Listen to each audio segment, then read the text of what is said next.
Hey, this is Max. I am back with another CSR2 video. Today it's the Exige LF1, this season's Prestige Cup car. Thanks to the mysterious stranger, I am going to be able to do a full Stage 6 review for you for this new car, which we just got this season.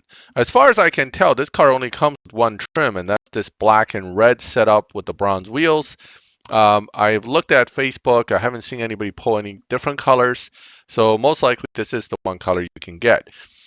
Because it's a two-star tier 2, everybody thought it would be easier to pull from keys. That has not proven to be true in many cases. Just like any key pulling cars, some people will do it in one and others get trolled and get a bunch of 2 stars or 1 stars and end up having to pull it 15 times. So your safe bet is always save up enough keys so you could pull 15 times and guarantee yourself the PC Cup car. Okay, let's talk about the stage 6 effects of this car first before we go into speed traps and sprints, and finally a quick rundown summary of my feelings for this car as far as Tempest 3 is concerned. Let's first look at stage 5. This is a full stage 5 full fusion setup. Without showing it to you, I can tell you full stage 5 without any fusions, the car runs 11.4.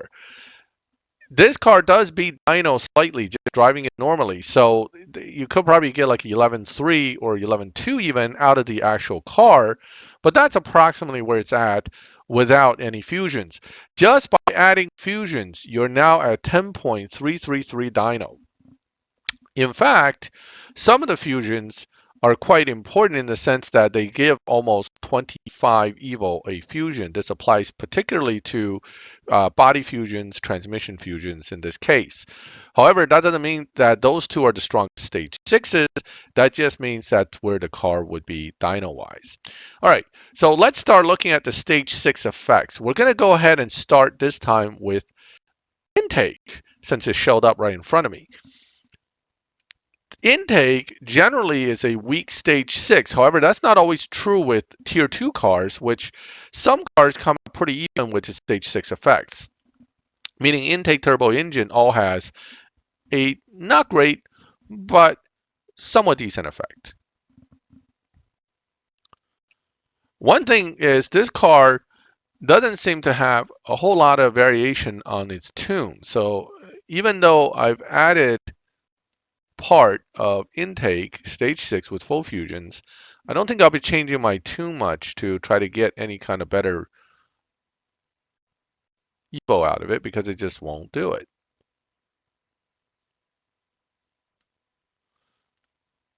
Now, if you spend hours playing with it, you probably could find some better. But here we have a 0.11 drop in dyno. How does it run? Well, this car, fortunately, is a dyno beater naturally, meaning you don't have to tune it specifically to beat dyno, but you can also tune it to beat dyno. We'll talk about that later. If this is the only card you have for the supply cup, you may want to have that option to beat it by dyno more. But the fact that it beats dyno a little bit already means that it is a pretty good car to use for anything because it is naturally going to outrun its own dyno. Boom, about a tenth. Okay, and that's at stage 6 with one intake only. It does it in every stage. You can tune it to be dyno by more, but certainly it naturally beats dyno. Here's the rub. Almost every tier 2 car can beat dyno by a little bit. Some can beat dyno by more, and some, even though they don't beat dyno, they actually lobby pretty favorably in live. So don't assume that this little bit of dyno beating is going to make this thing a beast in live or in PvP type races. That's not likely going to be the case. But that's not to say that this car wouldn't be viable. Okay, so that was intake 0.11. Let's move to the other way and go to turbo.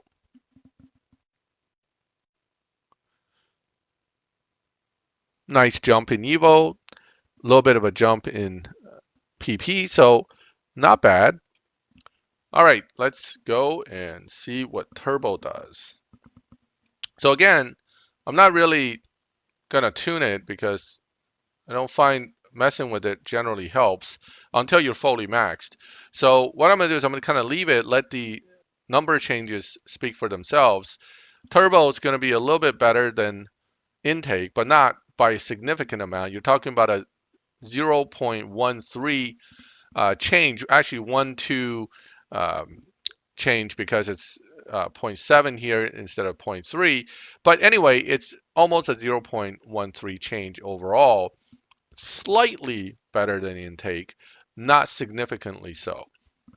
So intake turbo almost even. However, both drops by at least 0.1. So that's something, right? It's better than nothing.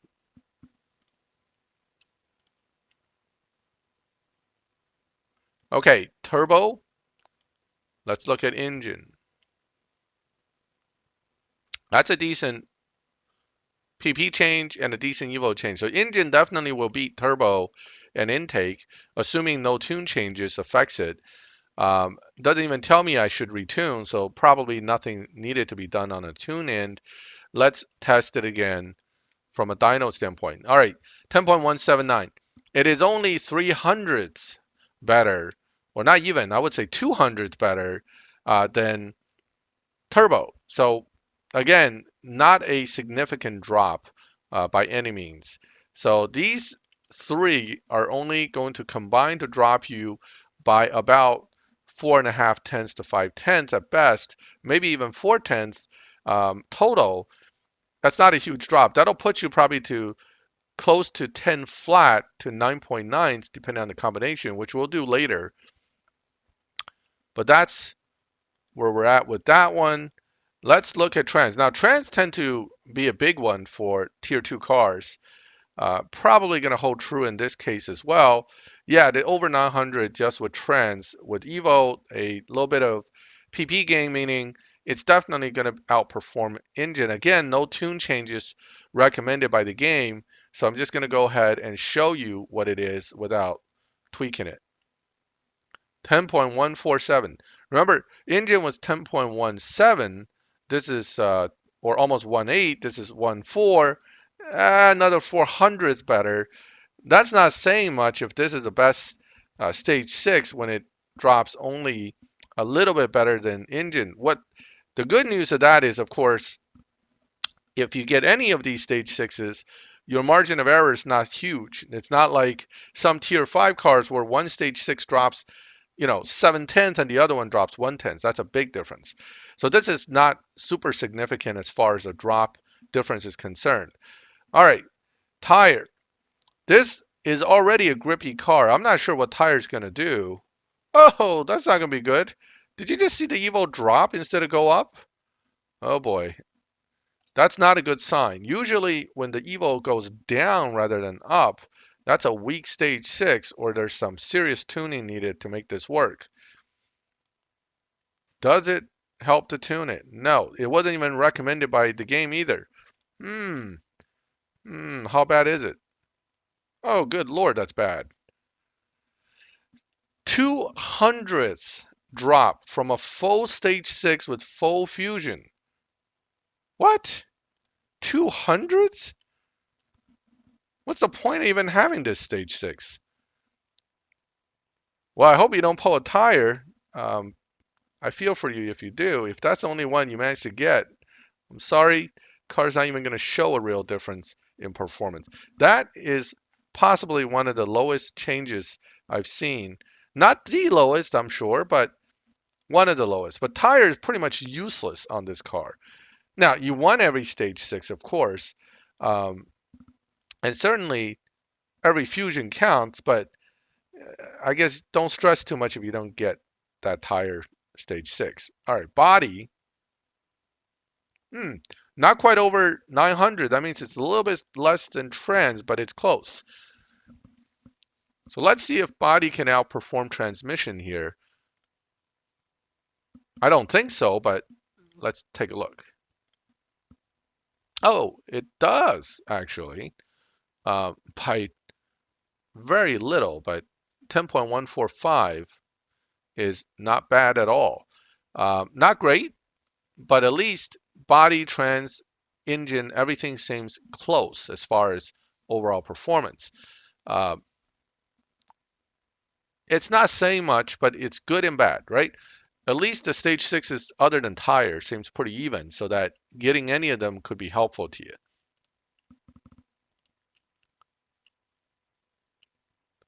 All right, so body wasn't bad. And we're down to our last one, which is nitrous. Now, nitrous generally is a big one for cars like this in tier two. And this one I definitely will need to tune because it changes the duration of nitrous. And the computer agrees. Let's see what's the highest we can get. Now, that's a big Evo change, right? So that's a big increase. This will definitely outperform everything else. 10.048. However, even looking at this, 10.333 is where you started. This is still less than 3/10 drop, a 2.5 tenths drop, well, maybe almost 3/10. So this is the biggest, but it's not to the point where everything else is marginal, except for tire. Tire stinks. Any four stage sixes should give you decent performance. Obviously, with nitrous, it'll be a much greater performance. So let's do this. Let's do a quick test without nitrous and tire and just put the other stuff in and see where we're at. Knowing that they all pretty much perform within a few hundreds of each other, these four stage sixes should easily push us into the five, I should say, should easily push us into the mid nine to somewhat high nine side of the times with over 1,000 Evo. That's a very decent performance. Of course, this would be on the very hard side, I would say, of a PC Cup if you needed full fusions and five stage sixes. I don't think that's going to happen here, mainly because it's the holidays and the last PC Cup was pretty easy. Plus, this is a brand new car. There's no way I think Natural Motion is going to even come close to this time. What would be my estimate? 10.0 probably is a fair PC time. In fact, 10.1 may even be a decently fair PC time. If you think about it, this is not a car you can easily get Fusion for. It's brand new, and most of us have no stage 6 for it. So something over 10 would be reasonable. If they want to make it a little bit on the hard side, I would say a 9.9, 9.8 would be very hard in actuality for most players. So my guess is it's going to fall somewhere around 10 to 10.15, maybe 9.9 for the PC Cup. And that's from hard to relatively fair, in my opinion. What would be really fair? Wow, how about a 10.3? Okay, that'd be really fair because, it's brand new car, it's the holidays. Come on, Natural Motion, give us an easy one again. We like the Christmas one. That was an easy cup. So please, for New Year's, give us another easy one. Okay. All right. Now, let's talk about full stage 6 performance, and then we'll deal with the speed trap and the sprints first. Okay. So, assuming you have the fusions, assuming you have the stage 6s, which I doubt you will, one thing we know for sure is that we're going to have to deal with sprints and speed traps.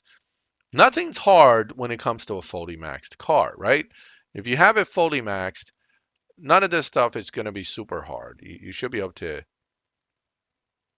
get something easily done. Now, notice the 0 to 60, 0 to 100 on this car fully maxed is well able to easily beat any of the tier 2 challenges in Tempest 3.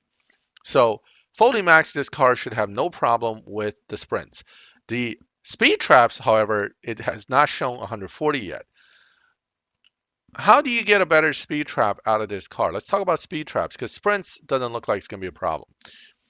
The easiest way to get better speed traps is by moving the gear to a lower gear ratio, fourth gear here, and giving yourself a little bit more acceleration over grip. That would easily put you over 140 mile per hour maxed.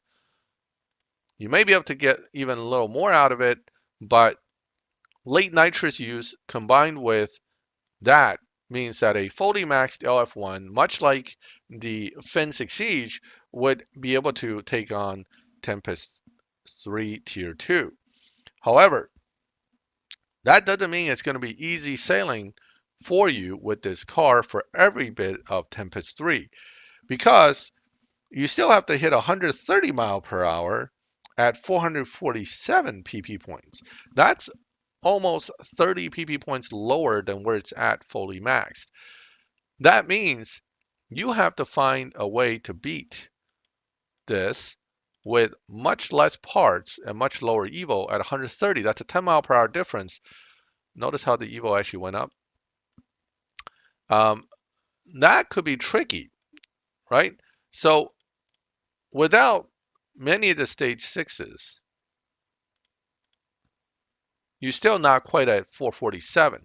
In order to get a 447, you really have to give up stages on some other things to drive the, and right there we got 447, but that is a big evo drop as well. Transmission is a big part of this car's performance with fusions. So you lose a lot of evo when you pull out trans. The question is it going to really affect our ability to get 130? No. So body seems more important in my testing for keeping the quarter mile speed up. So 135 is reachable at 447 with, again, the tune set to here. If you have it to here, you'll have your higher evo point, but you won't be able to hit 130 easily. So it almost makes sense to just do it like this. Adjust final drive to balance your gear ratios. High final drive gives fast acceleration, whereas low final ratio increase your car's maximum speed. So the game even tells you that, and here it is obviously true. So now, once these two top uh, challenges are able to be done, I think the rest are pretty much doable. So this car with all fusions and all stage 6 tweaked a bit can definitely do Tempest 3. Can it do it without all the stage 6s? Yeah, it can do it without tire. I mean, that's obvious. You don't need it.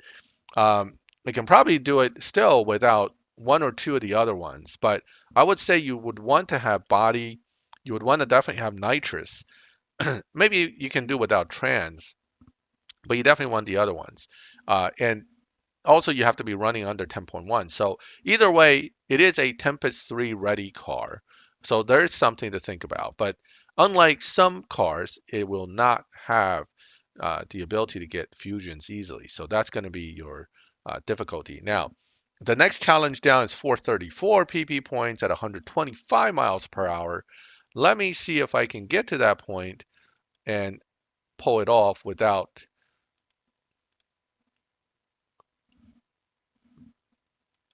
making it super difficult for myself.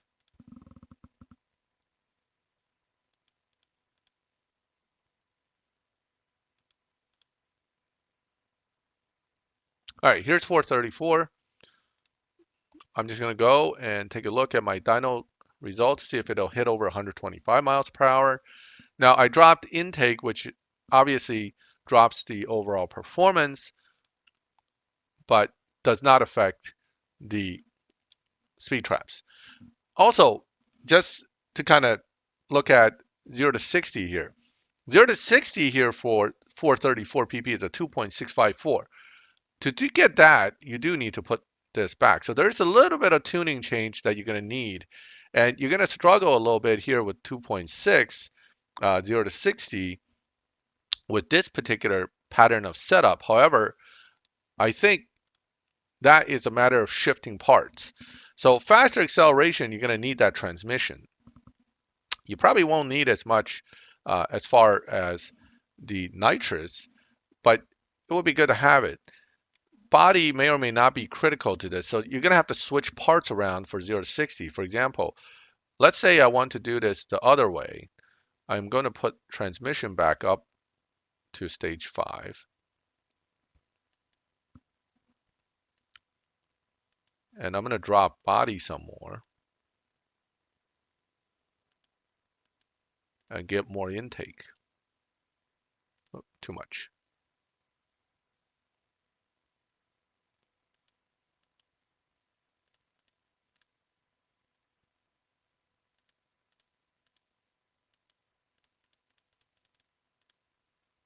So what we're doing is we're basically tweaking the various parts to try to get a better 0 to 60. So what I did is I added trans, drop body, added intake, and a little bit of tire, with the hope that, of course, now the 0 to 60 would be quicker. And it doesn't look that way yet, but that's because we haven't done this. Didn't change much. Can it hit 2.654? This might be challenging. Let's try it. So while it shouldn't have that much of a problem at 0 to 60 fully built, with various lower PP points, you may hit a bit of a wall with things like 0 to 60. But remember, one of the ways to get as best as 0 to 60 as possible is hitting nitrous early. Oh, that would be bad because I shifted out a second before 60. I actually lost time. So I'm going to go back and do that again and let it redline in second. That should give us the best 0 to 60. But let's see what we did get. Hopefully not a 3.2. 2.2. Okay, well, already beat it. All right, so this car really goes under its 0 to 60 when it comes to the actual performance versus dyno. Phew. Okay, no problem with 0 to 60, 0 to 100 challenges. Then there you go. Tempest 3, Tier 2, definitely a contender, definitely usable. Much like you can win fins with this car too. So you're able to actually get this car and kind of go through Tempest 1, 2, 3 if you're not already through those. So this is a good Tempest car all around, all the way through Tempest 3 Tier 2. Not a bad thing to have in your garage. Certainly if you can get the fusions, the parts, build it. I can tell you this, it took me almost 1 year to build Finn's Exige. So don't get your hopes up. You're going to get all your fusions quickly if you're a newer player. Many of the older players, because we've stripped so many, the 350, Lotus GT 350, and the Cup cars, we actually have all the fusions, but newer players may struggle with that. All right, so that is a breakdown of the Exige LF1, including a discussion for possible Tempest use. Let me know what you think. I like this car, quite frankly. It's an alternative to other tier 2s that I have. It is a dyno beating car. It can be, I'm sorry. Speaking of dyno beating, let's talk about that real quick. Remember the little trick I used to get speed traps, right? This thing. When you have it at full here, you have your best performance of this, let's say 10.7. But when you put it to here, for speed trap purposes, of course, it's the 11.3. But an interesting effect with this car is that despite the fact that it says 11.3, if you drive it the way you normally drive it, it'll outrun that number by quite a significant margin. That's useful for the purpose of supply cups. And also if you just want to be annoying and lie, but you'll probably get bumped pretty quick doing it this way. Okay, so let's launch slightly late. And then nitrous in second. I could have let it run all the way through first. I just got a little impatient. But anyway, it'll still outrun its dyno either way by quite a significant margin. It'll run what it dynoed at 5.0 almost. And remember, I didn't even drive it well. 10.8. Remember, your dyno was 10.7. You can actually get 10.7 with your now 11.3 dyno. Okay. And now we finally conclude the discussion on the Lotus Exige LF1. All right. Let me know what you think. I like this car, like I was saying, and certainly I see some possible future uses out of it, provided I could build it up to a point like I have on this magical account. In any case, let me know what you think. Feel free to comment. This obviously will be the PC Cup will be coming next week. You also probably notice I have in the background here a few other cars. The reason I put them all in this garage, except ignore the green one, is because they're all either currently being used for Donna's Cup or they're the future Golden Cup cars, 1, 2, and 3. With the Veyron having a Evo Cup as well. Those videos will be coming up soon, but Before we get to 2019, I will do another video on a recap of 2018 for my second account because it happens to be 1 year old. Uh, this coming into 2019, it'll been a full year with a new account.